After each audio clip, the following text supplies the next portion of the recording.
Perfect. Yeah. So could you just introduce yourself for us and There you go, right? yeah, tell us what you So, do? so my name is Quinn Q, also known as Edo Quinn. Uh, so again, this is right there. Edo Quinn, EDOKWIN, on all platforms, particularly Twitter.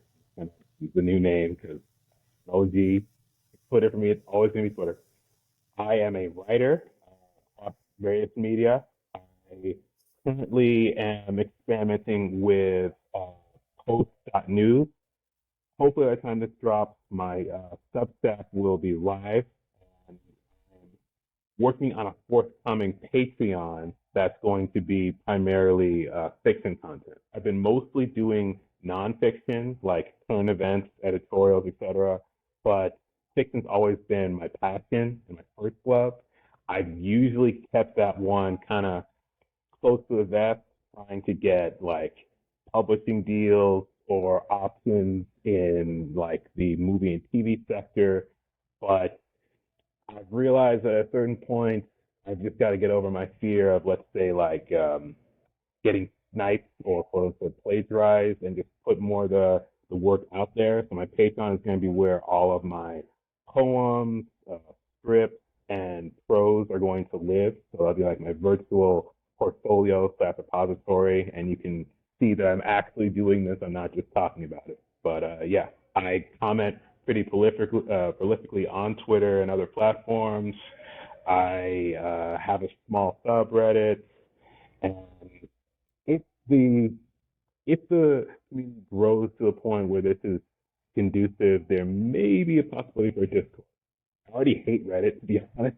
So joining Discord would be making a Discord community would be. Eh. All right. So what kind of fiction are you most passionate about? Is it like science fiction? Is it high fantasy? I love sci-fi. As a kid, I grew up on superheroes. So action adventure is what I usually say. I kind of pigeonhole myself too much, but I love kind of expansive, shared universe storytelling. Like, think Stephen, that's like maybe a little self-aggrandizing, but think like uh, Stephen King if he was even more of a nerd. So, like, uh, oh, actually, if you're familiar with Wild Cards and George R. R. Martin, that'd be another one.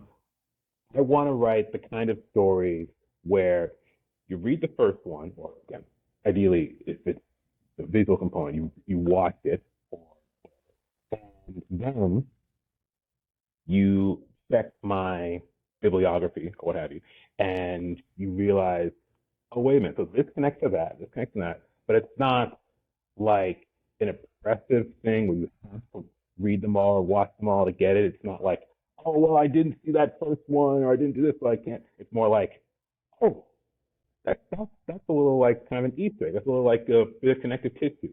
So, for example, I have a story about, and I'm again, I'm getting much more comfortable just talking about the stuff rather than being like, here's my idea. A story forthcoming. It's called My New Me. It's already on my Patreon, but the Patreon is blank. Look at it. And it's about basically a spell gone wrong, where a human being swaps bodies with a demon. And that potentially will be connecting to another story I have.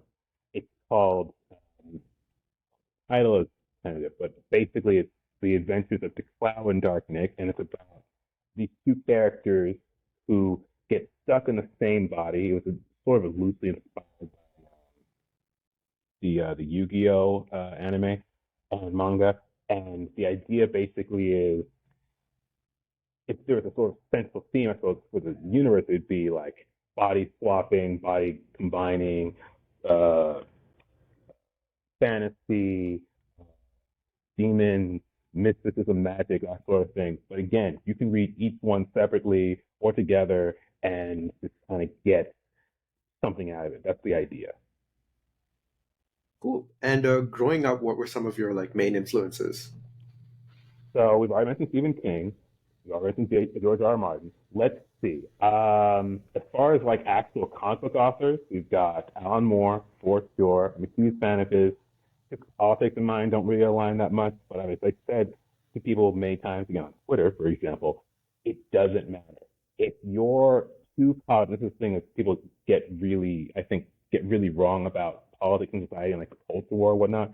If you're um, so fixated on someone you like or someone whose work you like, having an opinion that you disagree with and that takes you out of it or ruins it for you, you're missing it.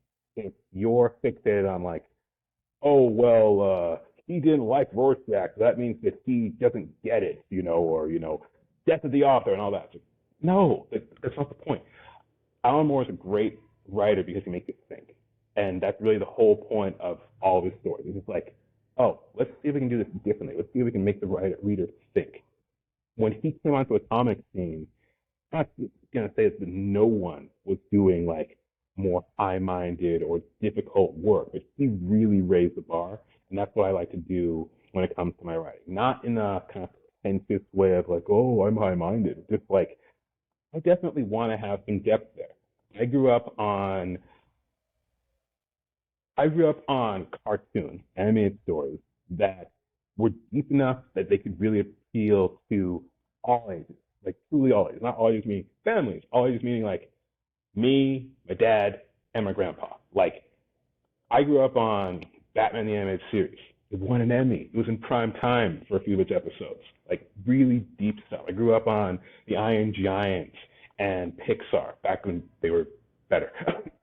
So that kind of stuff is what really influenced me, and that's the kind of stuff that I want to bring to this current era of storytelling, which I think, even though it's heavily saturated, it does feel like there's a signal to noise issue where it's a lot of quantity, but maybe not necessarily a lot of quality. No, well, I can't say no offense, but limited offense to the people who are slugging it out and I think doing good work in spite of the fact.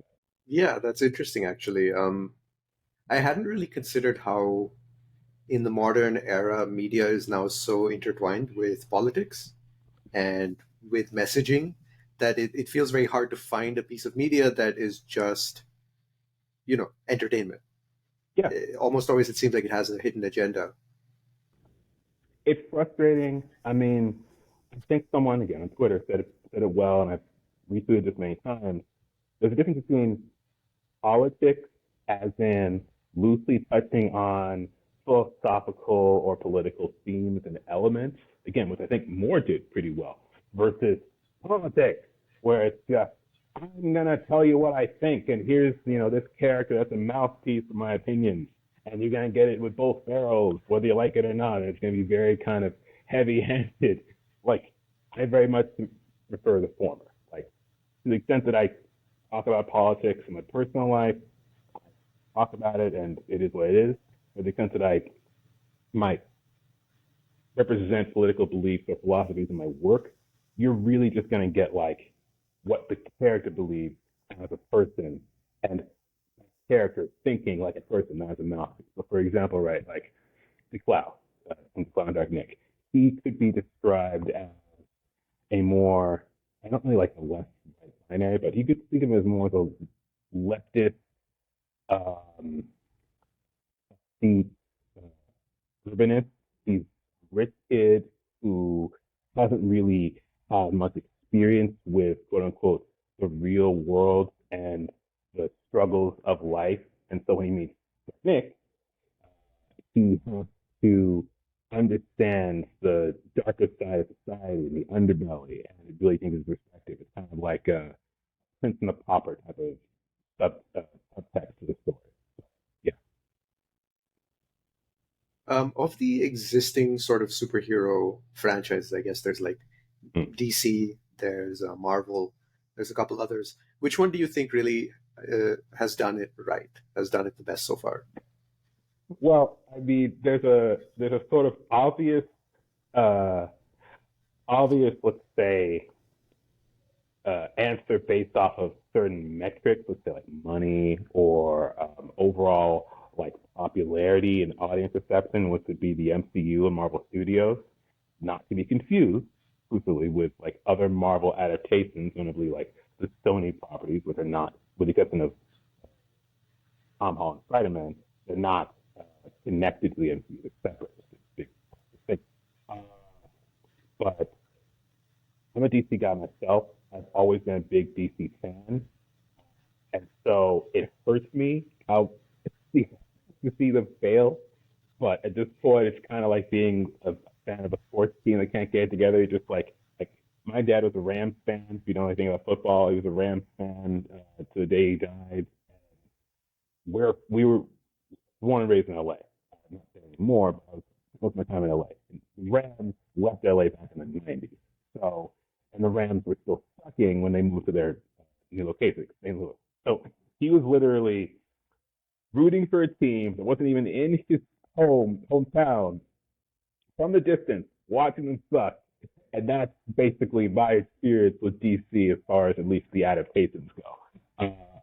But I think there's always potential. There's always hope for the future. None of it. There's reasons to be skeptical of the current direction that Warner Bros. Discovery is going. There's reasons to be skeptical of James Gunn, and not even that's speaking of politics. Not That's not a coded allusion to any conspiratorial BS. It's literally just I'm not a huge fan of his work. I'm not a huge fan of his vision. I'm not a huge fan of the Guardians of the Galaxy adaptations. I said publicly I like the comics better. People are like, that's crazy. Read the comics. They're very different from the movies. There's a reason why he's successful. I don't think that he's a bad creative, but there's reasons to be skeptical of him as a leader driving the ship. But again, as a fan of the team, let's say, I wish for it to be a success. Even if they hired a GM that I didn't like, I would be like, let's hope for a win. Let's try to take it to the Super Bowl, regardless. But yeah, the MCU uh, profits billions of dollars. Obviously, in recent years, they've been struggling a little bit, but by and large, historically, they've just been hands down the most successful studio and franchise in the space. And again, even though I am a DC fan, I can respect it. And I've got a lot of love. Iron Man as a character, I've got a lot of love for Captain America, both versions. A lot of love for Spider-Man. He was, again, Spider-Man the animated series, right? In the Spider-Man comics in the 90s. I'm a fan of this universe and of those characters. So I'm down to see like good stories, regardless of who they come from. The key thing is just again good stories. I don't care about the politics. I don't care about the or the opinions of the creators. I don't care about even who's making it as far as like which studios, which brands, which IP. Is it good? That's the first thing. Make it good. If it's good, I'll stand up and cheer. If it's not good, I'll call the balls and strikes. That's the one thing I will say is annoying also with these things like you'll hear sometimes people can't be critical. They can't bring it in they don't have it in them to be critical of things because they want everything to be successful. I'm gonna call it a name here. Kevin Smith, uh, with respect, with love, he can be overly positive to like all this stuff when sometimes you just gotta call a spade and say like, you know what, this last movie kind of sucks. The Flash sucks. This Marvel movie sucks. This Marvel TV show sucks. Like, let's just be honest, because if we acknowledge when things are bad, that also allows for greater potential to learn from mistakes and make better stuff in the future. But anyway. Yeah, I totally agree. What do you think? Like, let's say you were in charge of the DC universe. What would be your roadmap to bring it up to speed? I thought about this before. Ironically enough, people say I have an ego already. This is never going to happen for a number of reasons. But in the magical world where somehow I got James Gunn's job, let's say.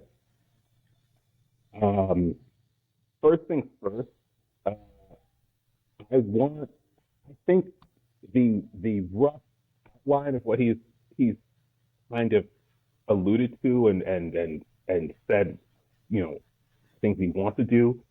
That's actually pretty good, or it sounds pretty good. He seems to be involving more comic talent and trying to focus in on actually adapting stories semi-directly, or at the very least, making comics be more of making the source material be more central to the planning as opposed to what it seems to be the thing with superhero movies and comic book adaptations in general, especially back in like the 2000s, even in the 2010s, is like, oh, and apologies, there's noise in the background, there's going on. But we're just gonna do a general adaptation of the mythos, which is fine, and that works for let's say Sam Raimi's Spider-Man, but it doesn't always work. Uh, Sometimes you need to have like a more grounded approach. Like some of those Batman movies really suck because they weren't grounded in a particular story or milieu. The Nolan movies, especially the first two, they were like, we're doing Batman Begins, we're doing Year One and The Man Who Falls, and that was good because they were focusing on those specific stories. And you could see, and this is the other thing, I'm just gonna just say a thing because this is an annoying internet debate that I'm just gonna wade in on very briefly. Batman Begins is arguably the most comic accurate Batman movie. You'll hear people say otherwise. You hear people talk about the Batman, with written and written by Matt Reeves and others. It's not even close to a real argument if you actually read comics and you know all of the source material, because Reeves' approach was to pull from a lot of sources, including non-comic sources. He based his Bruce Wayne Batman off of Cobain more than any one particular version of the character as written or illustrated in the comics. So that's not comic accurate, among other things. But it's fine. It's a good movie. Oh, I didn't like it, but I feel like it's fine. But getting, I digress. Getting back on point. What I would do is focus on trying to adapt the comic books more closely, trying to involve comic book writers more closely, which the MCU has done to some extent at times. Trying to pull people, especially the writers, the screenwriters, uh, who actually read comics, actually appreciate comics. I think one of the problems the MCU has had in the latter stages has been, and they said this publicly, when it comes to hiring people, they view comic book super fans and keyword super fans as less attractive for working with adaptations because they want people to have a fresh perspective or whatever, which is you could make that what you will. It's had some success in the previous stages, it's had less success in the current stages. So focusing on adapting the comics, trying to have some consistency across a variety of mediums. So Gunn has said he wants to have animation and live action be more aligned, as well as video games. Uh, have it feel less like we're just doing scattershot, whatever, whatever. Which uh, we'll see how that plays out. It sounds good, but then I don't think Warner Bros. Discovery really has. I don't know that really lines up with their creative or managerial goals, because you see like this Batman, Amazon animated whatever that looks like a fan film, and it's not even like it's being licensed out to a separate distributor in Amazon, not on Max, formerly HBO Max, questionable, but whatever. I wouldn't have done that. I wouldn't have allowed that under my reign. Um, Try to make more casting that make sense as far as feeling like the character. Like, with all due respect to Sasha Cale, she's not Supergirl. She doesn't look like the character. And you see a lot of that. You see, like, actors who are hired and then the character gets retooled to look like the actor afterwards. A prominent example being Jason Momoa as Aquaman. Um, you can, like that or you can dislike that, but calling a spade a spade, changing things for the adaptation has consequences.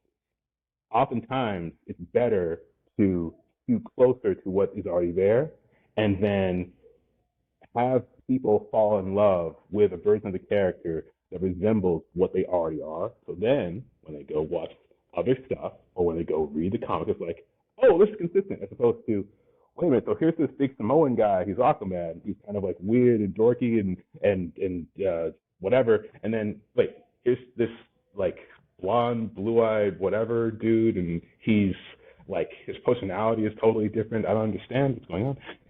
So those disconnects can sometimes hurt the overall brand strategy. And again, these are at one base level brand IP. It's kind of sad that we have to think about it in quite those terms, but we have to think about these characters in terms of brand management as much as anything else. If you just think about it in terms of, well, I'm just going to make a movie, man. I don't care about the rest.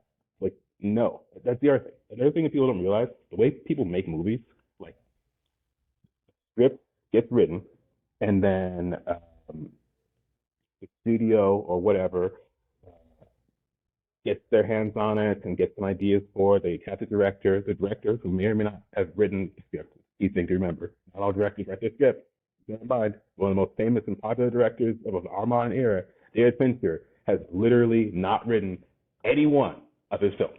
One of the most successful directors in history, a god of the medium, Steven Spielberg, has primarily not been a writer. It's not shade, it's a statement of fact. So just keep that in mind. They get their hands on these things and they make alterations. And then studios make casting decisions. Oh, the character is supposed to be this, but maybe we'll have them be that. And blah blah blah blah blah. And before you know it, the vision that initially started out with the script gets changed. And that's fine to some extent when it's a collaborative process and it's an original idea. Like, oh, we were originally thinking that we're going to have Jackie Chan be the lead in Everything Everywhere All at Once. But then we got Michelle Yeoh and it's better. Like, okay, great. But then when it's like, if Everything Everywhere All at Once had been a book and it was written with a dude, and then you cast a woman as a dude, and it's like, what? And the book fans are coming in like, what? So that's the thing you have to keep in mind. Sorry for the long, answer, but that's kind of how I feel about it. So it makes sense. Basically, be consistent Mm-hmm. across who you're hiring, and then Mm-hmm. also try to really build cohesion Yeah, in the absolutely. universe. Yeah, and Yeah, with what's coming out, that makes sense. What do you and think of? let them cook. One last thing, and let them cook. Once you have that all together, don't interfere. Don't be like micromanaging it. Don't be like, well, we need to like recast this or we need to rewrite that. Like, no, we have the vision. The vision is this, and we're going to follow that. And that's also, I think, what can lead to the problems, which led to the problems with the DC side is like they weren't even sure what they were doing. It's the same thing in Star Wars, frankly. It's like they greenlighted those films without any scripts. They just read it through, and it's like, what are we doing? And it shows because they didn't know what they were doing. They were like, let's make the movie before we make the movie, kind of thing. But anyway, Yeah, so I wanted to ask you what you think of the TV show that was kind of a dark parody of superheroes, The The Boys. Boys. Yeah, yeah. Yeah. Okay. The Boys is a good show. It's a little uneven. This last season that they ended on, I believe it was season three or four. I think it's season three. Was very uneven. These people with the finale, hoping that they come back stronger and more consistent with this new season. Proper place, an adaptation of comic book series itself, which is a parody of superhero comic books in general. The Boys. The comic is not good. The comic is really kind of. Dark Dynasty, not to get not too long a digress, I'm trying to make it quick. Dark Dynasty, like Alan Moore, and has made some enemies and makes bridges and felt wronged by people. And it shows in some of his later work, which was an example of, where he's basically giving both barrels to the industry and to the various like big two characters and companies. Like all the characters in the Boys, the suits are parodies of existing characters, and they're all made to be horrible people. And like, very serious. That's because it's very nihilistic. That's because Kenneth was really pissed off, and it's not. And the Boys is trying to kind of par that down, be a little less outrageous, try to have more of an actual message. Again, message like politics. The Boys kind of goes back and forth between being politics, theme, philosophy, realistic, real, relatable, whatever, uh, loose ideas, and politics. This is right. This is wrong. This is, a mouthpiece for a major political party or whatever. So they go back and forth between those two. That's another way they are kind of uneven. But in general, coming in at a time when there's like this thing called superhero fatigue, where people are like, "Ugh, superhero," or quote unquote. That's the comment in the culture. It's debatable to what extent it's true, but the argument is like the general public is getting sick of superheroes. of the MCU and DC and everything else. And so a superhero TV show that's kind of a parody of the superhero genre and kind of a deconstruction of the superhero myth uh, is well positioned. So like it's coming at the right time. It's telling interesting stories uh, in a different way. I just really wish they would. They don't really have great stories to sort of lean on in the sense of like just be more true to the comics. No, the comics kind of suck. Again, they don't suck, but they're like not the best thing. Like leaning more into being like that would not help. But they do need to find some more grounding in telling stories that have heart, that don't feel quite so nihilistic, don't feel quite so, you know, action, violence, gore for its own sake, shock value. They can kind of go in that same direction as the comics have at times. Less so that they're deliberately trying to pare it down, but still they can kind of go that way. And really like figure out like what are we doing here? Are we trying to tell a story with a perspective and again be politics in the good way? And this is not really good and bad per se, but it's like politics in a less heavy-handed way versus a more heavy-handed way, or are we trying to be politics in the heavy-handed way? And are we trying to be outrageous? And are we trying to go for like big moments, regardless of whether or not we've earned them? It's just there's like a lot of speaking as a writer, there's a lot of sort of elements to the show that if you were to deconstruct it from a writing and a critical perspective and be like, did you earn this? Did you have the beginning, the middle, and the end? Did you make sure that there was a through line for the season, or did the arcs for the characters work?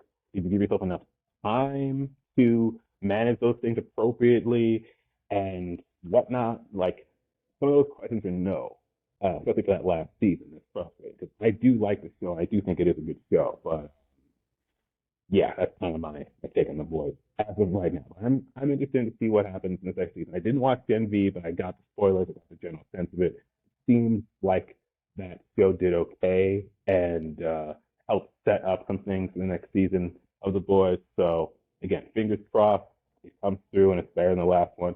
Again, the last season on the whole was not horrible, but I think it was uneven, and the finale was an example of that. So there's a lot of room for improvement to really stick the landing in the season. Makes sense. Yeah, I hope they really bring it together because I know the first season was really good, Mm, and it can be hard to live up to that. But I hope they figure that out. mm. And okay, so now I want to move on to some topics that are more real life related. Hit So me. a lot of my I'm an open audience book. is young men. Yeah.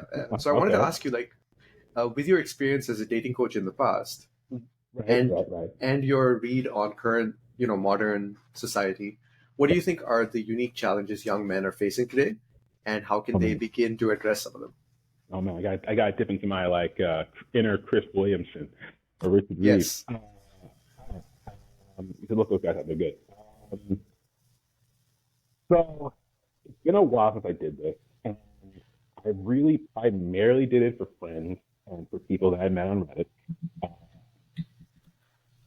I have tried not to have too much in the way of like restrictions because the risk of sounding, oh, ooh, everybody's different and what's not, but it's, everybody is different. Uh, General rules, right? Uh,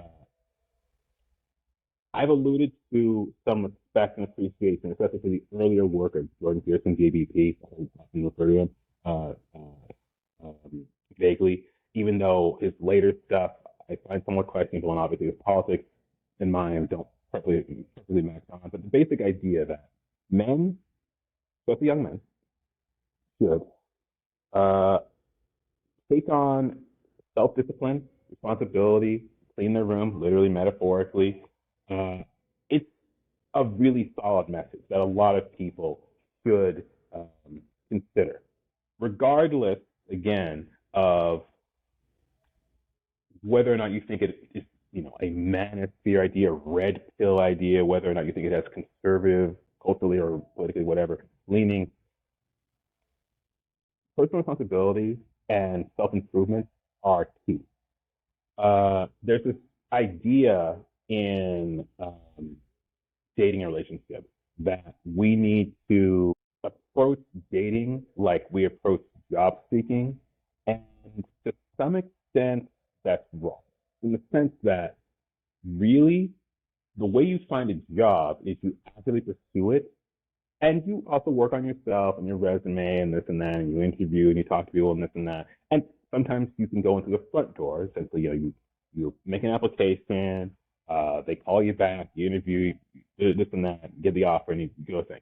Sometimes you go through the back door where have a connection there, referral, contact, whatever. You bypass the HR of it all and get to the decision maker, and they're like, sure, let's give it a shot. Most relationships, especially these days, are bad. Um, just walking up and cold calling somebody or cold approaching somebody. If a guy is thinking, okay, so I have to just go out and like ask a girl out, just like go out and see a girl on the street and just say, hey, do you want to go out? That's not going to be successful for a majority of guys, regardless, keep it, regardless of what they look like. Let me say it again, regardless of what they look like, what they do for work, how old they are, a number of factors. Because cold approaches are really difficult to pull off.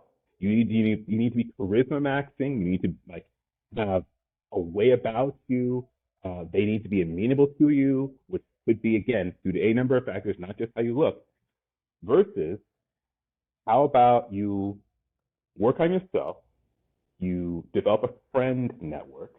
You be successful in your own life. You be secure in your own life. You not feel that, oh, I just need a girlfriend. I just need a boyfriend. I just need somebody.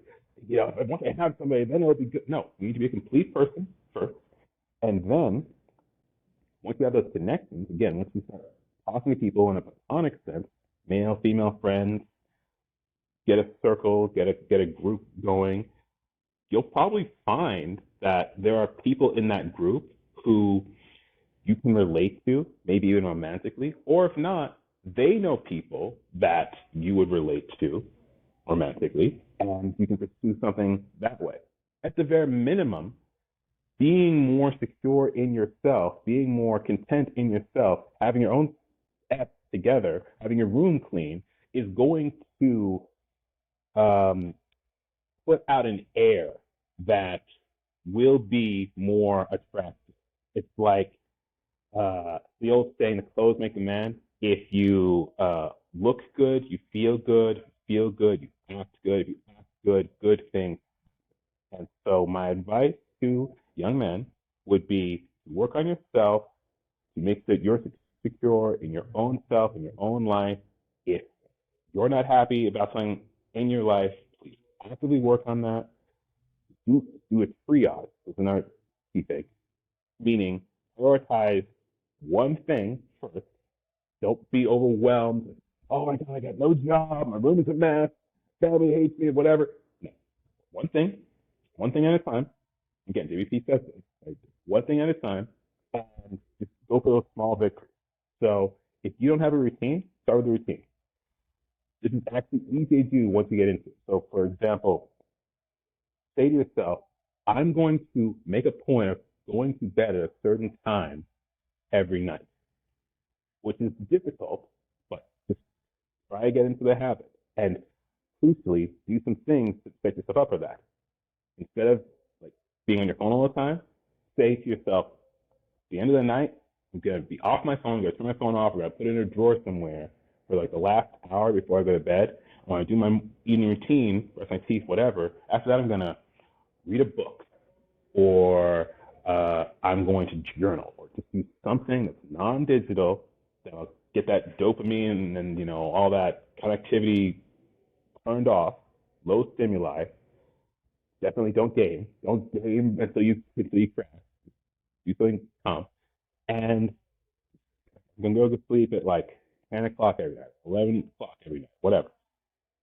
Then that's gonna set up your morning because you tend to go through at the same time. You tend to wake up at the same time. wake up at the same time, make your bed. Very simple. If you don't know how to do it, Google some tutorials, make your bed, and that's going to set you up with a victory to start your day. It sounds cheesy. You've probably heard it before if you've looked into any of the people I've mentioned, but really, it works. For my own life, I used to be very disorderly, disorganized. I'm still not perfect myself, but I have a routine these days. I tend to go to sleep at the same time. I don't go to sleep after midnight, basically ever. I tend to wake up around 6. So like I would say anywhere from 9 to 10 is when I tend to go to sleep. I tend to wake up around 6 a.m. So I usually get a good 8 hours. I tend to make, no, not tend to, I have to make my bed every morning. I have to make my bed. I cannot leave the house until my bed is made. Literally, and I have a bonus. Someone will yell at me if I don't, so that helps. But like, I have to make my bed, and I go from there. I make sure that I look reasonably nice. I'm dressed for this interview. I dress when I go out to talk to people. I don't just wear whatever. I'm not gonna be in a suit and tie. I'm not gonna be a blazer all the time. But and then I try and look nice. And then once you start getting those routines and that rhythm in, then it's like, okay, what else can we do next? So I've cleaned our room, literally metaphorically. Okay, work on your relationships. Make sure you can. No, it's an option. Some people's families can be a little, but if you can try to make a good relationship with your family, make a good relationship with your family. Make some connections with friends. You don't have friends? Get friends. You don't know where to get friends? Good examples would be like most people make their connections. This includes dating. Most people make their connections in school and work. You don't have a job, you're not in school, find what's called a third place, a place that's not your home, not your work. Working can be kind of like a second place, but go with me. It could be a coffee shop, could be a gym, could be a hobby group, whatever. Find a place like that where you can be social, make those connections there, and just be open and honest. Be like, hey, I'm trying to make friends. It's hard to make friends with an adult. We all know this. I'm trying to make friends. I'm trying to get out of my shell, this and that. And you would be amazed, honestly, you would be amazed at how receptive other people are when you're open and honest in a this keyword in a healthy way. This is the other thing I will say. This is the thing that sometimes guys get discouraged by. So I'll kind of end on this note. Positive note, but it is worth talking. Um, you have to remember you can't overload a stranger. They think you can frame it.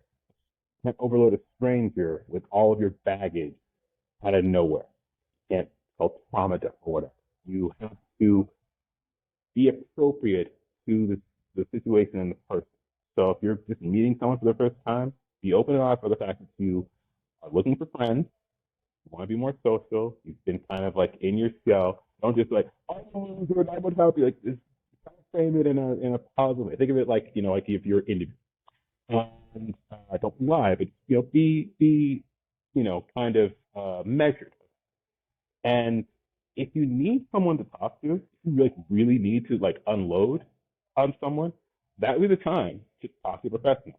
The thing I always say is talk to a doctor. And you say people always go to therapy. I'm not going to say yes or no on therapy. I mean, I'm generally pro therapy, but what I'm going to say is I understand therapy is expensive.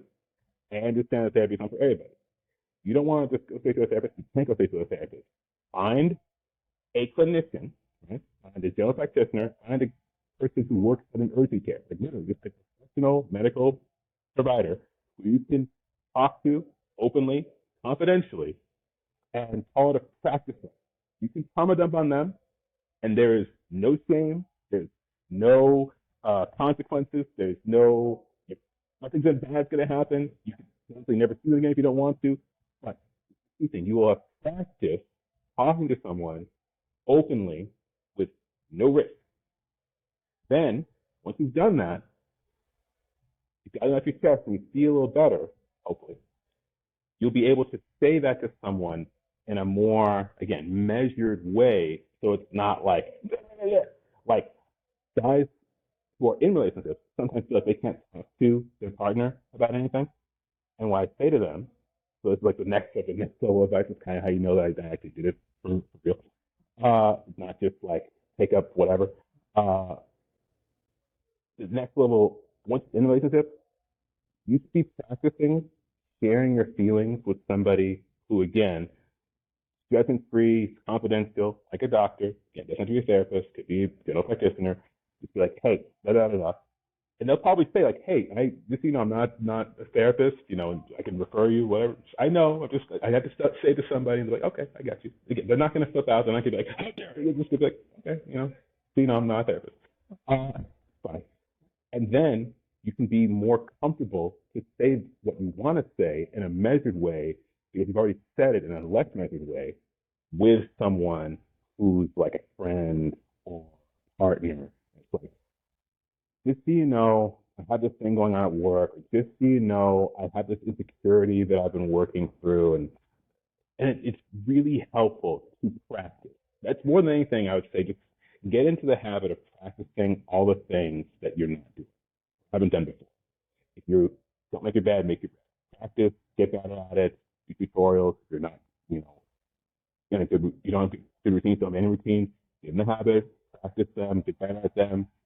Do those reps.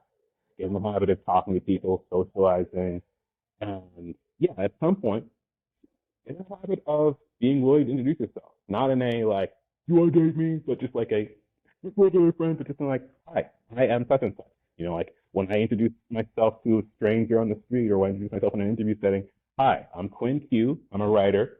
I'm based in blah, blah, blah. I usually don't tell people where I am for, you know, reasons of safety and security because the internet's weird.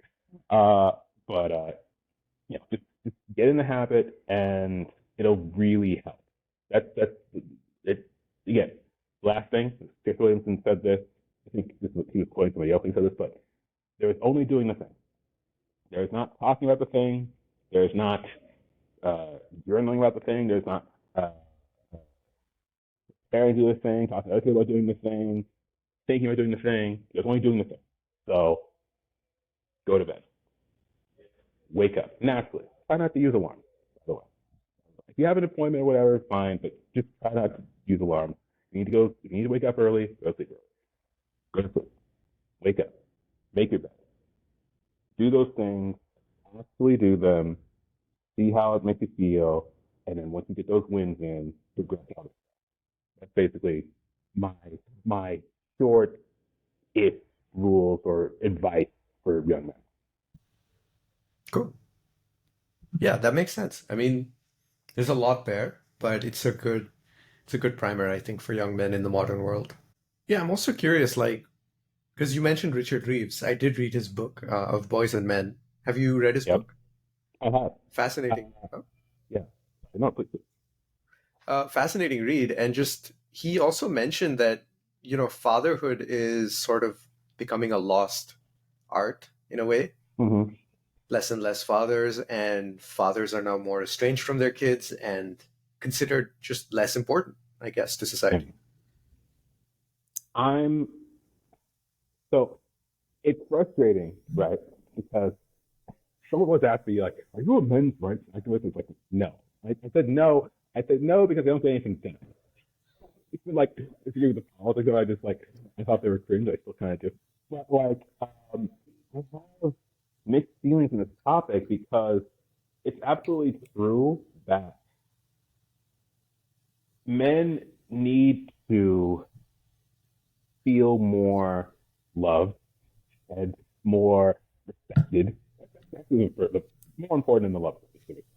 And it's kind of like they go hand in hand. But and this is where this one of many areas where men and women are different. Women want love first, and they think that respect is built into that. Often not the case. Silly.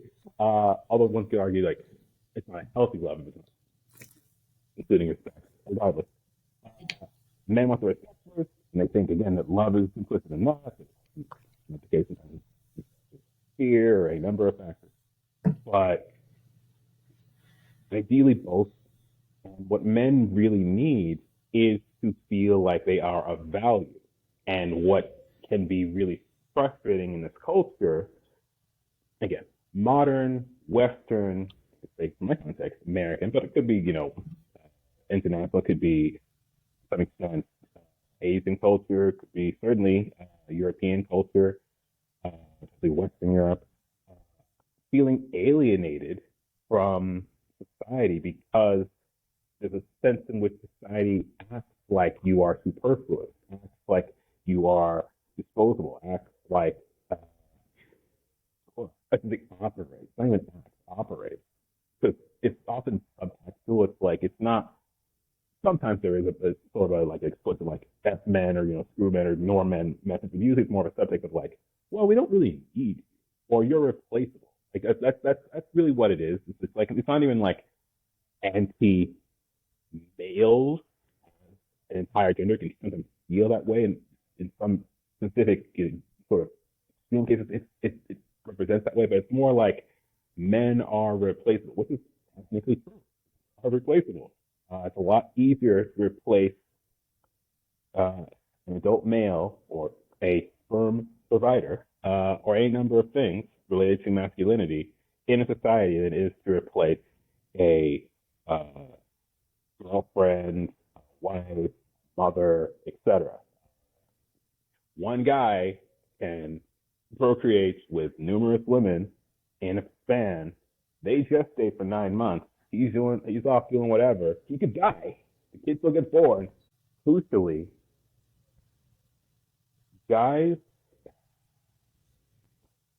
what's frustrating and what's difficult is like you'll hear people talk about this stuff, but then they'll use it as an excuse to bag on this or that gender, or again to make a big political justification, or to pitch like social conservatism, which less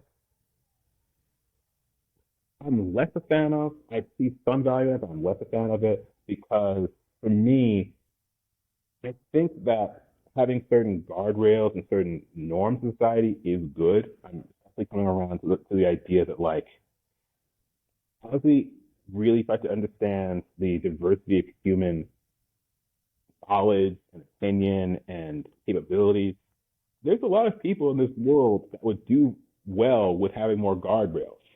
The reason, one of the reasons, why crime can become such a problem, why terrorism, why extremism can become such a problem, is because you have a lot of young males who feel alienated, who aren't necessarily the type of people who are going to become captains of industry or who do well with a lot of free time and lack of direction. They need direction, they need focus, they need guardrails, and society gives them a message of like nothing or a message talk. They latch onto some talking message they find in an internet forum somewhere, and that becomes their worldview. They're preached to by some religious figure. Again, and I am mentioning it's a religion. It could be a number of different religions that can preach a really positive message.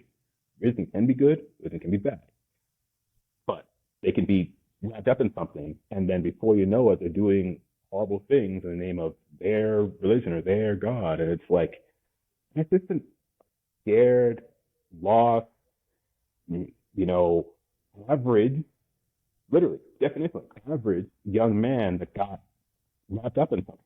And uh, what needs to happen, I think, is we need to recognize that while social conservatism can be really constricting and really uh, impractical for some of us, it has its value in the narrow sense of giving purpose and structure to the people who otherwise would not operate well with the level of freedom. It's like, sound, but no, because it kind of is. Imagine a child, right? You tell the child, hey, for the whole day, you can decide what you're going to eat, what you're going to wear, where you're going to go, what you're going to do. I, as a parent, hypothetically, I'm not going to let the few dictate to you at all. I'm stuck. And so think of Mark as a 10-year-old. Right? And at that point, they've lived some life. Like literally, they have lived 10 years. Maybe they're only been like fully cognizant or aware for half of that or two-thirds of that. But they have some idea of like, oh, I like ice cream, or I want to go to the park, whatever. Play video games. But for a day, they overdose on some sweets, they veg out, and game or run around, get crazy, get messy, um, at the end of the world. But then you say, okay, tomorrow, same thing, and the next day, and then a week, and then a month, and a year, and that's the way that they live their life forever. That's the way a lot of people functionally live their lives forever, and some of them started like that when they were 10 years old, and that's part of the problem that young men and to some extent young women too face is like they're given too much freedom and no structure by society, and they can't handle it. And before you know it, they're dysfunctional adults because they never figured out what it meant to be an adult. And that's part of what can lead to babies having babies, it's colloquially called, uh, disaffected or absentee fathers, um, infected mothers. And the answer is trying to model better behavior in one's own life. So, first thing, this is a big thing that is emphasized in, ironically, positive religious communities, also just in life with like positive role models, is you can't control other people. You cannot control other people. A lot of people want to control other people. Cannot. We cannot control other people. We can only control ourselves. So, okay, free will. And technically, that's some like philosophical, like biological, whatever perspective. I don't actually believe in quote unquote free will, but that's a whole other. We get down line. But functionally, for the sake of argument, we all have the ability to make choices. We all are independent agents and actors. I cannot tell you what to do and guarantee that you will do it. You cannot tell me what to do and guarantee that I will do it. So we have to live like that.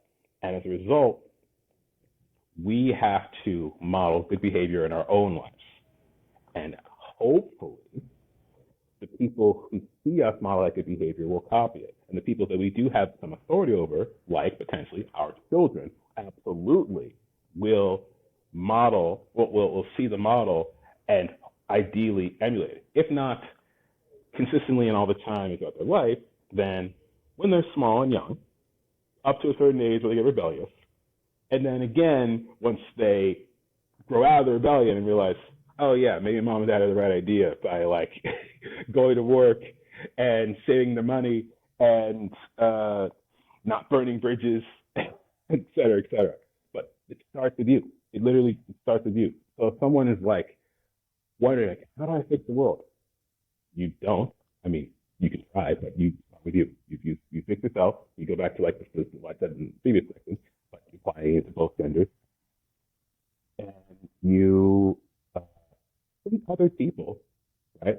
Golden rule. You feel like you would want to be treated. It all sounds like such bright, like obvious stuff, but literally, you'll have people. I talk to them. I've talked to people who treat conscientiousness, like being considerate and whatnot, the way other people treat being early to like appointments. Like, what's the point of conscientiousness? Like, I've met someone. I remember this. It really keyed into my mind how different he and I were, and how different these mindsets were once he said what he said, or what he reacted the way he reacted. I said to someone that we were both new at job, and we were like getting a lay of the land, and it's gonna be our first day, and she was just saying kind of like out loud, like, "Oh man, I don't know, like, the first time going to this office, and I might get lost, and I don't know like where to go, or like I might be late." And I'm like, well, you can always get there early. I just said, like just that. And her reaction, I didn't even said anything. It's just like the way she looked at me is as if I had suggested that she like go to the bathroom, sit down, reach behind her, take a handful and then eat it. That's the way she reacted, like facially to what I said, and it's like, oh, people who are like, he was frequently late. People who are frequently late, they have no concept of being early. They think like that's a waste of time or that's stupid or nerd or whatever. It's like, oh my god! And it's like, and then I realized talking to young men, even guys my own age, who just had different walks of life, when I was talking about conscientiousness, it was like, hey, you should like be nice for its own sake. You should like not be a jerk to that guy, and you should like wait your turn in line and be respectful. And this is like being nice is for like F slurs, like being nice is for loose. It's like, oh my god, it's not just my seasonal bullshit. It's my language. It's like, oh, you literally have no concept of what it means to be conscientious, and so like it's a completely different mindset. And so, again, it starts with you. Just, just consider your thinking. And if you can't think on those levels, just again, think about this basic stuff.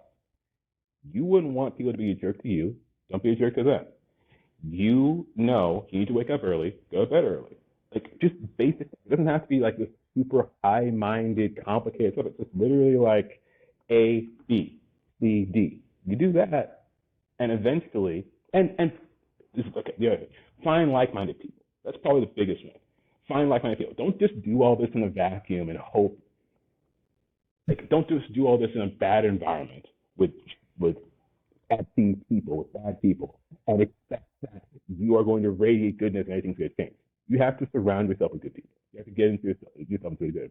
So do all that, and then if you build the village, if you put yourself out there in that way, and you meet the other people who are putting themselves out there in that way, you maybe meet somebody that you like, you make a connection, da da da da. Down the line, you'll create a community for yourself, or become a part of a community that you like, and that is a force for good in the world.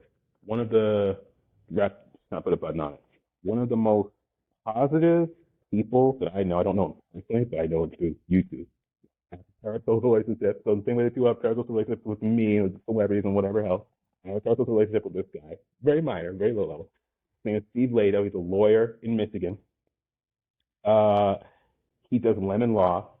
So basically, he sues car manufacturers for selling defective cars, uh, specific models or specific, you know, individual cars. Like most of the line is fine, but there's one that's got a defect where it's called a lemon, and he makes the owners of those vehicles whole. Exclusively new cars, not used. That's how lemon law works. It's only new cars on the manufacturer.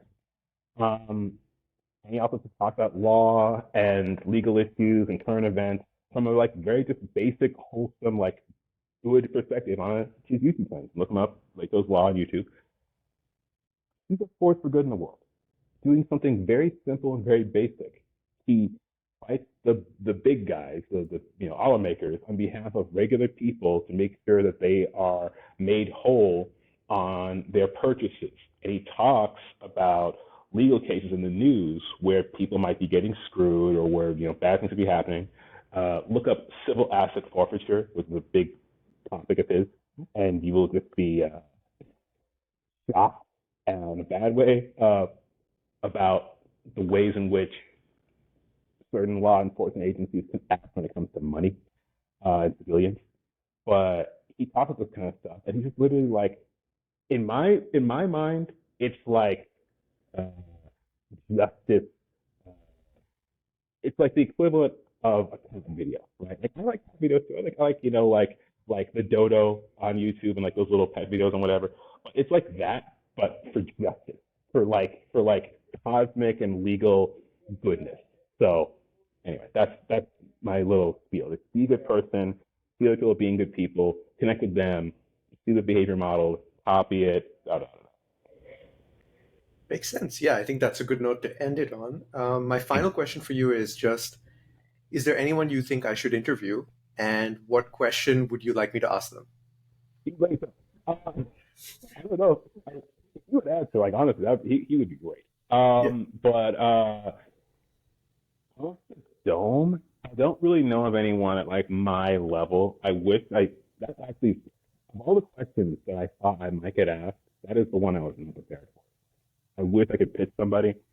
I can't think of anybody off the dome. I will think about that more. And if we do another one of these, I will have a better answer for you. But yeah, I would just say find somebody who's doing good work, because we need more positivity out there. For my part, I'm just a writer trying to like share my ideas with people, and hopefully it connects.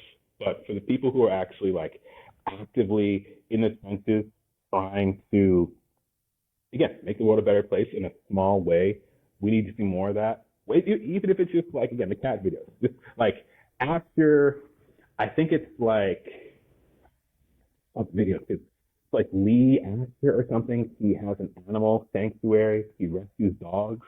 Literally, just like find someone like that because I think as Pollyanna or saccharine as it can sound, but, putting positivity out there is really important.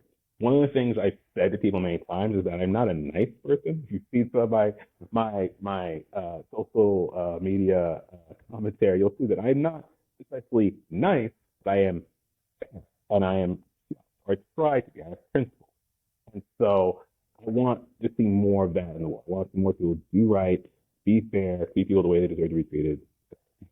Anyway, I'm gonna do it again. Like, Yeah. want to make sure it's out there. This is me. Please check out Edo Quinn on all platforms. I'm on everything except for TikTok. There's a random young girl who got my name before me, but everywhere else, Edo Quinn, Edokwin. It's basically well, this is explanation for where the name comes from. If you look close enough or look deep enough, there's a tweet about it somewhere. But yeah, that's me. And thank you for having me. Yeah. Thanks for being on the show.